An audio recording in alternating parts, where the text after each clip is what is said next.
South ఇండియాలోని అతి తక్కువ ధరలకి రత్నాలనందించే ఏకైక సంస్థ 6JVR. ప్రస్తుతం మనతో పాటు రాజమండ్రి నుంచి లైవ్ కాల్లో అందుబాటులో ఉన్నారు మాజీ ఎంపీ హర్ష్ కుమార్ గారు. ఒక్కసారి పాస్టర్ ప్రవీణ్ పగడాల మరణం మీద ఆయన ఏం చెప్తారో ఆయన మాటల్లోనే విందాం. సార్ నమస్తే అండి. నమస్తే అండి. సార్, ప్రవీణ్ పగడాలది మనం చూసాము. అది కొంతమంది ఇప్పటికీ కూడా, అంటే పోలీసులు ఇన్వెస్టిగేషన్లో యాక్సిడెంట్గానే తేల్చినప్పటికీ కూడా చాలామంది అయితే అది ఇప్పుడు సస్పీషియస్గానే మిస్టీరియస్గానే భావిస్తున్నటువంటి పరిస్థితి ఉంది. మీరేం చెప్తారు సార్ దీని గురించి? పోలీస్ ఇన్వెస్టిగేషన్ లో యాక్సిడెంట్ అని తెలిసారని మీరు ఎలా చెప్తున్నారు? వాళ్ళ స్టేట్మెంట్ ఏదో చూశాను సార్ నేను. పోలీసులు మొదటి ప్రాథమిక విచారణలో కూడా యాక్సిడెంట్ అంటే ప్రాథమిక విచారణ అంటే మామూలు ఇట్స్ వెరీ సింపుల్, మామూలుగానే యాక్సిడెంట్ అని అంటారు. అదే మరి అదే అంటే యాక్సిడెంట్ అంటే ఏమన్నా వెనకాల నుంచి గుద్దిందా? యాక్సిడెంట్ అంటే చాలా రకాలు ఉంటాయి. వెనకాల కారు గుద్దిందా, మోటార్ సైకిల్ గుద్దిందా, అసలు ఆ గుద్దిన ఏదైనా గుద్దకుండానే అలా వెళ్ళిపోయారా? వెళ్ళిపోతే అసలు ప్రవీణ్ పగడేనా ఆమె పగడాలేనా వెళ్ళింది, లేకపోతే అసలు ప్రవీణ్ పగడాల బండి మీద లేడా, ఎక్కడో చంపేసి ఈ బండి దగ్గర తీసుకొచ్చి పెట్టారు. ఇవన్నీ కూడా చాలా డౌట్స్ పోలీస్ క్లియర్ చేయలేదండి. And then post mortem report కూడా రాలేదు. ఖచ్చితంగా నేను చెప్తున్నాను, ఇది హత్యే, 100% ఇది హత్యే. అది హత్య ఎలా జరిగిందని చెప్పాల్సిన బాధ్యత పోలీసులు ఉంది. వన్ థింగ్ ఏంటంటే, నాకు తెలిసినంత వరకు పోలీసులు చాలా హై ప్రెషర్ తీసుకొస్తున్నారు డాక్టర్స్ మీద. తీసుకొచ్చి యాక్సిడెంట్ అని చెప్పమని అంటున్నారు. ఇప్పుడు ఎవరు ఇది హత్య కాదు యాక్సిడెంట్ అని కానీ ఎవరు ఆ విషయం మీ దృష్టికి ఎలా వచ్చింది సార్? అంటే నేను 10 సంవత్సరాలు ఎంపీ చేశాను. నాకు తెలియకుండా ఉంటుందా చెప్పండి? నాకు ఫ్రెండ్స్ ఉండరా? నేను ఎంతో మందికి సహాయం చేసినండి. నాకు ఇన్ఫర్మేషన్ నాకు ఇస్తారు కదండి. వాళ్ళ కాళ్ళు మీరు ఎస్పీ గారి కాళ్ళును హెచ్ఓడి కాల్ రికార్డ్స్ తీస్తే డెఫినెట్ గా ఎంతసేపు ఎన్నెన్ని సార్లు మాట్లాడుకున్నాయని తెలుస్తుంది. లేకపోతే హెచ్ఓడిని ఎస్పీ ఆఫీస్కి పిలిపించి మాట్లాడారన్న విషయం కూడా తెలుస్తుంది ఇన్వెస్టిగేషన్ లో. సో దట్ అంటే పోలీసులు అంత ప్రెషర్ పెడుతున్నారంటే గవర్నమెంట్ పోలీసుల మీద ప్రెషర్ పెట్టబట్టే పోలీసులు డాక్టర్స్ మీద ప్రెషర్ పెడుతున్నారు. యాక్సిడెంట్ అని చెప్పమని ప్రెషర్ పెడుతున్నారు. బట్ ఇది యాక్సిడెంట్ కాదు, ఇది హత్య. కారణం ఏంటంటే నడి నెత్తి మీద హెల్మెట్ ఉండగా నడి నెత్తి మీద దెబ్బలు ఉన్నాయండి, ముఖం మీద దెబ్బలు ఉన్నాయి, ఛాతి మీద దెబ్బలు ఉన్నాయి. ఇవన్నీ కూడా పోస్ట్ మార్టం లో ఒకళ్ళు ఉండరండి, టీమ్ ఆఫ్ ఉంటారు. వీళ్ళు ఎవరన్నా చెప్పచ్చు కదండి మాకు. ఇప్పుడు ఒక్క డాక్టర్ ఇచ్చిన report, head of the department ఇచ్చిన దాని మీద ఒక సంతకం పెట్టేస్తే అయిపోదు కదా. సో దట్ అదంతా ఈజీగా పోలీసులు కానీ డాక్టర్స్ కానీ తెలియజేస్తే అంత ఈజీగా మేము ఎలా ఊరుకుంటాం? అది హత్య అని మాకు క్లియర్ గా తెలిసినప్పుడు మేము ఎలా ఊరుకుంటాం? ఇప్పుడు రాజమండ్రి ఆ రోజున ఆయన్ని తీసుకెళ్తున్న రోజున పోలీసులు చేతులు ఎత్తేసారండి. వాళ్ళు ఏం చేయలేకపోయారు. అంత జనం వచ్చారు రాజమండ్రి. నేను చూసిన తర్వాత ఎవ్వరు ఎంతమంది అదిగా ఆ రోజున మేము సంయమనం పాటించి చాలా జాగ్రత్తగా ఆ బాడీని హైదరాబాద్ పంపించాం. లేకపోతే అక్కడ రణరంగమే అయిపోయినండి. అసలు పోలీసులు ఎవరు కూడా బయటకు వెళ్ళలేని పరిస్థితి ఉంది ఆ రోజు. చాలా చాకచక్యంతో వ్యవహరించి అంటే పబ్లిక్ లో దాని మీద అసలు ఎవరన్నా ఒక తెలుగుదేశం ఆయన ఒక లీడర్ వచ్చి ఇది యాక్సిడెంట్ అని తెలుస్తుంది CCTV ఫుటేజ్ ద్వారా అని చెప్పగానే అతని పెద్ద లీడర్ అతన్ని కొట్టినంత పని చేశారు, పరిగెట్టికి వెళ్ళి కారు ఎక్కేసినంత పని చేశాడు. అంటే ప్రతి ఓళ్ళు విశ్లేషించేస్తున్నారు దీని గురించి. ఆ బండి పడిన తీరు, శవం బండి కింద పడిన తీరు, పడితే తల మీద ఎందుకు దెబ్బలు తగిలినాయి, హెల్మెట్ కింద ఎలా దెబ్బలు తగిలినాయి, ప్రతి వాళ్ళు విశ్లేషిస్తున్నారు. ఒక అమ్మాయి అయితే నిన్న ఒక విశ్లేషణతో అసలు బండి మీద కొవ్వూరు టోల్ ప్లాజా దగ్గర చూసిన ఈ ఫోటో, ఆ ఫోటోలో ఉన్న మనిషి ప్రవీణ్ పగాడియా ఒకటి కాదు. ప్రవీణ్ పగాడియా పొట్టిగా ఉంటాడు, కాళ్ళు బుల్లెట్ కిందకి అందవు, కానీ ఈ మనిషి కాళ్ళు కిందకి పెడుతున్నాడు అని ప్రతి వాళ్ళు విశ్లేషణ చేస్తున్నారు. ఎవరు చూసినా ఇది హత్యకు తప్పితే ఇది యాక్సిడెంట్ అని ఎవరు ఒప్పుకోవట్లేదు. మొత్తం సమాజం అంతా అదే పద్ధతిలో ఉంది. అటువంటిప్పుడు సింపుల్ గా ఇది యాక్సిడెంట్ అని పోలీసులు తేల్చేస్తే ఊరుకునే ప్రసక్తే ఉండదండి. కానీ యాక్చువల్లీ అంటే అంత పగ, అంత ప్రతీకారం ఎవరికి ఉండొచ్చు అనేది, ఎందుకంటే ఆయన ఎవరితోటి అంత ముందు ఎవరు కూడా శత్రువులు పెద్దగా లేరు అన్నట్టు వింటున్నాం. మరి అంటే నేను కూడా అతను ఎవరో తెలియదండి, నాకు ఆయన ఎవరో నాకు తెలియదు, టు బి ఫ్రాంక్. అవును, మీకు ఆ రోజున ఒంటి గంట పరిచయం ఉందా సార్? అసలు పరిచయం కూడా అసలు పేరు కూడా వినలేదు. ఓకే ఓకే ఓకే, పేరు కూడా ఎప్పుడు వినలేదు. ఓకే. నేను మామూలుగా గవర్నమెంట్ ఎక్కడికో వెళ్ళి వస్తుంటే గవర్నమెంట్ హాస్పిటల్ దగ్గర జనం గుంపుడు ఉన్నారు, 3 మంది ట్రాఫిక్ ఆఫ్ చేసి. నేను ఆగి ఏంటంటే ఇలా పాస్టర్ని చంపేశారు, దారుణంగా ఇది ఉంది, ఇలా చంపేశారంటే సరే అని చెప్పేసి వాళ్ళతో మాట్లాడి అక్కడ పోలీసులతో మాట్లాడంటే వాళ్ళు ఏమన్నారంటే CCTV వచ్చేస్తుంది, CC ఫుటేజ్ రాగానే మీకు పంపిస్తాం, ఇది యాక్సిడెంట్ అని పోలీసులు చెప్పారు. సరే పంపించానని చెప్పారు. నేను 6 వరకు వెయిట్ చేశానండి. 6ంటికి నేను అక్కడికి వెళ్ళిన తర్వాత ఇంకా CC ఫుటేజ్ ఇవ్వలేదు. ఇవ్వకపోతే లోన అక్కడ అవుట్ పోలీస్ స్టేషన్ హాస్పిటల్లో మాట్లాడుతున్నారు పోలీసులు కొంతమంది నాయకులతో. దాంట్లో వాళ్ళు 2 CC ఫుటేజ్లు చూపించారు. ఒకటి ఊరు దగ్గర ఆయన ఆగి వెళ్తున్నది, ఇంకోటి ఒక బండి వెళ్ళిపోతున్నట్లేదు, వెనక నుంచి 2 కార్లు వెళ్ళిపోతుంటే మధ్యలో నుంచి పొగొచ్చినట్టు ఉంది చూడండి అంటున్నారు. నాకైతే ఏం కనపడలేదు. అదే యాక్సిడెంట్ అన్నారు. దీన్ని బట్టి నేను యాక్సిడెంట్ అని ఎలా నమ్ముతామంటే అక్కడ కొంతమంది తెలుగుదేశం నాయకులు ఏం చేశారంటే ఇది 90% యాక్సిడెంట్ అని చెప్పేసి లెగిసిపోయి బయటకు వచ్చి అనౌన్స్ చేయబోతే అని కొట్టబోయారు. నేను అదంతా చూసిన తర్వాత బయటకు వచ్చి ఇది ఎట్టి పరిస్థితుల్లోనే యాక్సిడెంట్ అనడానికి ఆధారాలు ఏమీ పోలీసులు చూపించలేదు. సో దట్ ఇది యాక్సిడెంట్ అనడానికి ఆధారాలు లేవు, కాబట్టి ఇది హత్య అయ్యి ఉండాలి అని చెప్పేసి నేను చెప్పాను. దాని తర్వాత సరే మొత్తం మీద ఇప్పుడు ఎవరిని నిందించట్లేదు దాంట్లో, పలానా వాళ్ళు పలానా మతం కానీ పలానా క్యాస్ట్ కానీ ఎవరు కూడా మనం నిందించలేదు, బట్ దోషులను పట్టుకోమంటున్నాం. ఇంకొకటి ప్రవీణ్ పగడాల అప్పుడు ఇతను ఎవరు అసలు ఇతను చంపాల్సిన అవసరం ఏమొచ్చింది అని నేను కొంచెం స్టడీ చేశాను. ఇతను వీడియోలు ఇవన్నీ చూశాను. ఇతను చాలా జ్ఞానం గలవాడండి, విపరీతమైన ఇంటలెక్చువల్. సబ్జెక్ట్ అతని దగ్గర ఉన్న సబ్జెక్టు మామూలు సబ్జెక్ట్ లేదండి. మీరు చూసారో లేదో కానీ అతని వీడియోలు చాలా చాలా డీప్. అసలు ఎప్పుడో 1857లో బ్రిటిష్ హయాంలో మన మన మన మతాచారాలు కులాచారాలు ఇటువంటి యాక్ట్లు ఉండి, సతీసగరం కానీ పిల్లల్ని చంపేయడం కానీ భార్యల్ని పూజారి దగ్గర పడుకోబెట్టడం కానిసి ఇటువంటి యాక్ట్లన్నిటిని ఏ రకంగా బ్రిటిష్ వాళ్ళు అబాలిష్ చేశారు, సమన్యాయం అన్నది ఎలా కల్పించారు అన్న దాని మీద అతనికి గొప్ప అవగాహన ఉంది. దాన్ని చాలా ప్రస్ఫుటంగా అతను ప్రజలకి వివరించి చెప్పడంలో చాలా బాగా చెప్తున్నాడు. ఇది చూస్తే కొంత హిందూ ఫ్యానటిక్స్ ఇప్పుడు మనలాంటి వాళ్ళకి ఏముంటుంది, పలానప్పుడు ఏదో చరిత్రలో జరిగింది, ఇప్పుడు కాలక్రమేణా మారుతున్నాయి ప్రతిది. ఇప్పుడు ఒక్కోటి మెల్లిమెల్లిగా మారుతున్నాయి.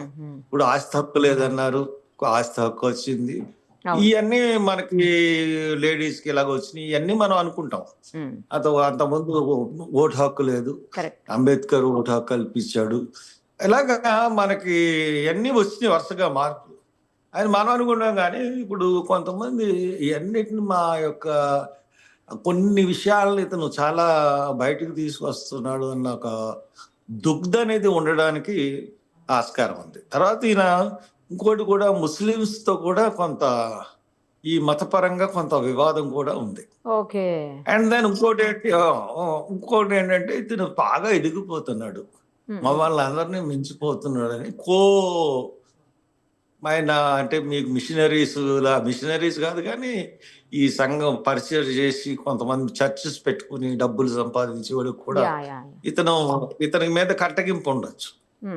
అంటే అంత హత్య చేసేస్తారా లేదన్నది నేను చెప్పలేను కానీ అంటే ఈ కారణాల వల్ల ఎవరైనా చేయొచ్చు. ఇప్పుడు వీళ్ళు చేశారు వాళ్ళు చేశారు అని చెప్పలేం, కానీ మొత్తం మీద అది హత్య చేశారు ఎవరు.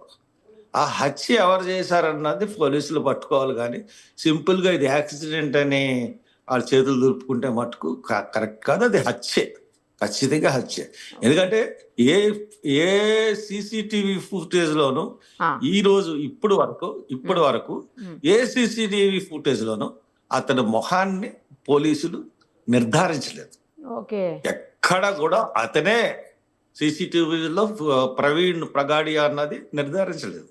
ఎక్కడ కూడా క్లారిటీ లేదండి. అతను అంతకుముందు ఉన్న బండి నడిపే విధానానికి, బాడీ లాంగ్వేజ్కి, ఇప్పుడు బండి నడిపే విధానానికి body language, that so much difference ఉంది. ఓకే. ఓకే. అసలు ఇవన్నీ కూడా చాలా కీన్గా అబ్జర్వ్ చేస్తూ ఉంటుంటే మాట ఇది ఎక్కడో చంపేసి తీసుకొచ్చి ఇక్కడ పడేశారు, బండిని కూడా ఎవరో డ్రైవ్ చేసుకుంటూ వచ్చారన్నది అనుకునే పరిస్థితులు కూడా ఉన్నాయి. అందు గురించి పోలీసులు ఇక్కడి నుంచే కదా, హైదరాబాద్లో అతని ఇంటి దగ్గర నుంచి బయలుదేరినప్పటి నుంచి ఉన్న సీసీ ఫుటేజ్, అప్పుడు ఏ డ్రెస్ చేసుకున్నాడు ఏంటి, ఎక్కడ అతను లైట్ ఫెయిల్యూర్ అయింది, ఎక్కడ అతను హెడ్ లైట్ పగలగొట్టబడింది, సిగ్నల్ లైట్ తోనే వచ్చాడు ఆయన. ఆయన డ్రైవింగ్ అంతా కూడా పక్కన ఉన్న ఒక సిగ్నల్ లైట్ తోనే జర్నీ జరిగింది. మరి అది ఎక్కడ పడిపోయింది ఏంటి, ఎవరైనా పగలగొట్టారా, బండి మీద ఇతను లేకుండా కూడా ఎవరో తీసుకొచ్చారా, ఇవన్నీ కూడా చాలా వీటన్నిటికీ జవాబు చెప్పాలండి. ఇన్వెస్టిగేషన్ ఎన్నిటికీ జవాబు చెప్పిన తర్వాత అది యాక్సిడెంట్ అని డిక్లేర్ చేస్తే ఒప్పుకుంటారేమో, కానీ ఇవన్నీ లేకుండా మటుకు ఒప్పుకోరు. ఇది ముమ్మాటికి నా క్యాలిక్యులేషన్. పోలీసులు ప్రెషర్ తెచ్చే విధానం ఫ్రమ్ ది బిగినింగ్ నుంచి పోలీసులు ప్రెషర్ తెచ్చే విధానం బట్టి ఇది హత్య ముమ్మాటికి. అక్కడ పోస్ట్ మార్టం లో జరిగిన సంభాషణలు అయితేనే ఉంటే అక్కడ లోన ఏం జరిగింది అన్నది దాన్ని బట్టి ఇది ఖచ్చితంగా హత్య అని నేను ప్రగాఢంగా నమ్ముతున్నాను. సార్, మీరు సీసీటీవీ ఫుటేజ్ మొత్తం చూసారా? చూశానండి. ఓకే. ఆ ఒకసారి 2 సీసీటీవీ ఫస్ట్ చూపించారు.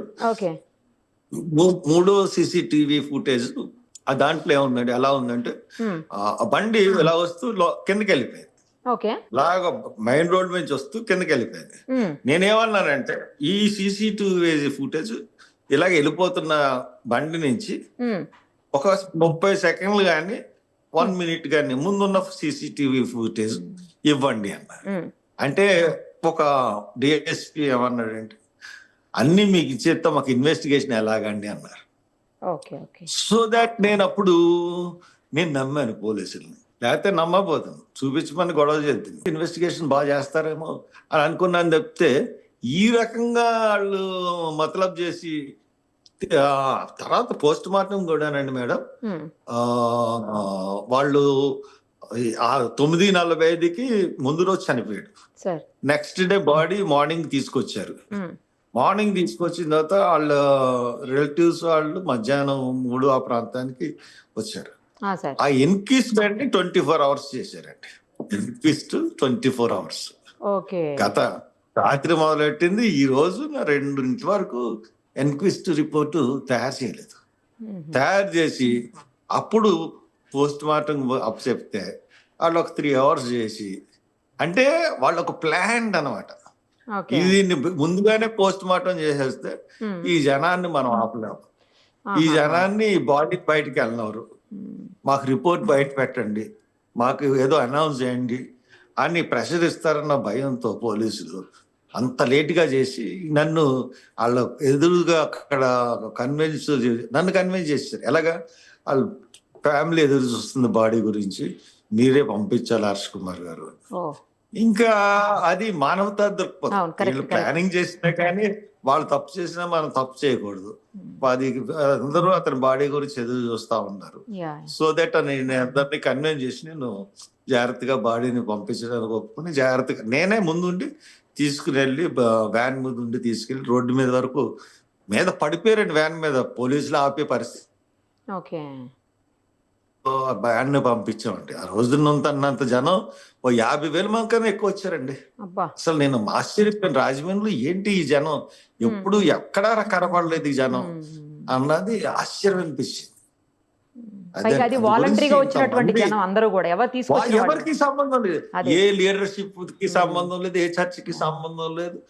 పబ్లిక్ తెలుసుకుని వీడియోల ద్వారా దాని ద్వారా తెలుసుకుని ఇది హత్య అనే ప్రగాఢంగా నమ్మి ఆయన గురించి వీడియోలు చూసి వచ్చిన వాళ్ళేనండి అందరూ. ఓకే. అలాగే వచ్చారు, కొత్త జనం వచ్చారంటే నేను అసలు నమ్మబుద్ధి కావట్లేదండి. నేను అక్కడే ఉన్నాను, 2 days అక్కడే ఉన్నాను నేను. ఓహో. ఫస్ట్ నిమిషానికి నేను అక్కడే భోజనం చేశారండి, అక్కడే కూర్చున్నాను, అక్కడే పడుకున్నాను. ఇంతమంది హత్యనే అక్కడికి వచ్చారండి, అన్యాయంగా చంపేశారు పాస్టర్ గారిని అన్న దాంతోనే వచ్చారు. అంత పట్టుదలగా వచ్చారంటే అది హత్యనే అందరూ నమ్మారు. ఇప్పుడు పోలీసులు సడన్ గా ఇది యాక్సిడెంట్ అంటే దానికి పూర్తిగా సాక్ష్యాధారాలు చూపించారు. ఖచ్చితంగా ఎక్కడ పోస్ట్ మార్టంలో ఇప్పుడు ఇక్కడ అయిపోయింది అనుకోండి, ఇక్కడ అయిపోయి యాక్సిడెంట్ అనే చెప్తే నేను నిన్నే చెప్పాను ఈ విషయం. నేను అంత ఈజీగా వదిలేసి ఈ విషయం కాదు. నేను రాహుల్ గాంధీ దగ్గరికి వెళ్తాను, ఆయనతో మాట్లాడి మళ్ళీ రీఇన్వెస్టిగేషన్ చేయించి తెలంగాణ గవర్నమెంట్ లో మళ్ళీ పోస్ట్ మార్టం చేయిస్తాను. తెలంగాణ గవర్నమెంట్ లో వెళ్ళి ఇక్కడ ఉంది కాంగ్రెస్ గవర్నమెంట్, మళ్ళీ రీపోస్ట్ మార్టం చేయిస్తాం అది హత్య కాదా అన్నది. కాబట్టి అంత ఈజీగా వదిలేసే సమస్య అయితే లేదు. ఇక్కడ వీళ్ళు తప్పు చేస్తే ప్రతి చోట పోలీసులు తప్పు చేయరు కదా, ప్రతి చోట ప్రభుత్వం తప్పు చేయదు కదా. ఖచ్చితంగా అది నేను చేయగలను. వీళ్ళు అనౌన్స్ చేయమంటే నేను ఢిల్లీలో వెళ్ళి కూర్చుంటాను, రేవంత్ రెడ్డితో మాట్లాడతాను, డెఫినెట్ గా ఆయనతో రేవంత్ రెడ్డి గారితో మాట్లాడతాను, పిసిసి ప్రెసిడెంట్ గారితో మాట్లాడతాను, దీంట్లో న్యాయం చేయమని వాళ్ళని అడుగుతాను. అలాగే రాహుల్ గాంధీ గారిని కలిసి నేను చెప్తాను, ఇన్ఛార్జిని కూడా కలుస్తాను. అసలు నేను కాంగ్రెస్ పార్టీలోనే ఉన్నాను, సో దట్ కాబట్టి దెర్ ఈజ్ నో ప్రాబ్లం. కాబట్టి అది వీళ్ళు తప్పు చేసినా కానీ అన్ని ప్రభుత్వాలు తప్పు చేయవు. ఆ ఒక్క విషయం నేను చెప్పిన తర్వాత వీళ్ళు తాత్సం చేస్తున్నారు, ఎలా చెప్పాలి, ఏం చేయాలి అన్నది. సార్ యాక్చువల్లీ మీరు సీసీటీవీ ఫుటేజ్ మొత్తం చూశానంటున్నారు. ఆయన చనిపోయారు అని చెప్తున్నటువంటి టైం కంటే ఒక్క 10 నిమిషాల ముందు సీసీటీవీ ఫుటేజ్ మిస్ అయ్యింది, కనిపించట్లేదు అని చాలా మంది అంటుంటే వింటున్నాము. అది నిజమా సార్? అదేమన్నా మిస్ అయినట్టు మీకుందా ఇన్ఫర్మేషన్? అంటే ఒకటండి, కొవ్వూరు బ్రిడ్జ్ దగ్గర మనకి కనపడింది బండి, ఇంకా మధ్యలో ఏమీ లేవండి. అంటే అసలు ఒక చోట అంటే ఒకటి మన సిసి కెమెరాలు ఒక్కటి ఏంటంటే ఒక ఫ్యాక్టరీ ఒకటి ఉంది. ఆ ఫ్యాక్టరీ అంటే సమ్ ఫ్యాబ్రికేషన్స్, రేకులు తయారు చేసే ఫ్యాక్టరీ. తర్వాత టొయోటో వాళ్ళ షోరూమ్ ఒకటి ఉంది, ఇంకా 2-3 ఉన్నాయి. ఆ సీసీటీవీ ఫుటేజ్ చూసారో లేదో పోలీసులు అన్నది తెలియదు. బట్ అక్కడి నుంచి ఇక్కడికి రావడానికి టైం కొంత ఇంకొక లేట్ గా రావాలా ముందు రావాలన్న దాంట్లో కొంత మీమాంస ఉంది. బట్ ఎక్కడ మనకి ఛాన్స్ కూడా లేదండి. సీసీటీవీలు ఉండే ఛాన్స్ కూడా లేదు. ఇప్పుడు వీళ్ళు సీసీటీవీ ఛానల్ పోలీసులు పెట్టినవి కాదండి. ఇప్పుడు బంక్ దగ్గర నా దురదృష్టం ఏంటంటే మాకు అక్కడ ఒక ప్రాపర్టీ ఉంది, స్విమ్మింగ్ పూల్ అన్ని. ఆ సీసీటీవీ అది 4 రోజుల నుంచి కెమెరా పనిచేయట్లేదు, లేకపోతే నా దగ్గరే ఉండు అది. కాబట్టి మన తర్వాత కేశవస్వామి హాస్పిటల్ అని ఉంది, ఎమర్జెన్సీ హాస్పిటల్, వాళ్ళది హెచ్డి కెమెరాస్ అని అన్నారు. వాళ్ళ దాంట్లో ఏమన్నా సీసీ ఫుటేజ్ దొరికితే మటుకు ఏమన్నా అటేపు ఇటేపు దొరికితే ఫేస్ లో క్లారిటీ రావడానికి ఛాన్స్ ఉంది. మరి అది పోలీసు ఇన్వెస్టిగేషన్ చేశారు పోలీసులు లేదో తెలియదు, బట్ అది ఛాన్స్ ఉంది. రైట్ సార్, మీరు అన్నట్లు ఇన్వెస్టిగేషన్ కంప్లీట్ అయిన తర్వాత కానీ మనకి ఇంకా క్లారిటీ వచ్చే అవకాశం లేదు. ఆయనకైతే న్యాయం జరగాలని, ఒకవేళ నిజంగా హత్య అయితే మాత్రం దోషులు శిక్షించబడాలని చెప్పేసి కోరుకుందాం సార్. అంతే. Thank you sir. Thank you అండి. Thank you so much. నమస్తే అండి. Thank you sir. సుమన్ టీవీలో మీ పర్సనల్ అండ్ బిజినెస్ ప్రమోషన్స్ కోసం కింది నెంబర్కి కాంటాక్ట్ చేయండి.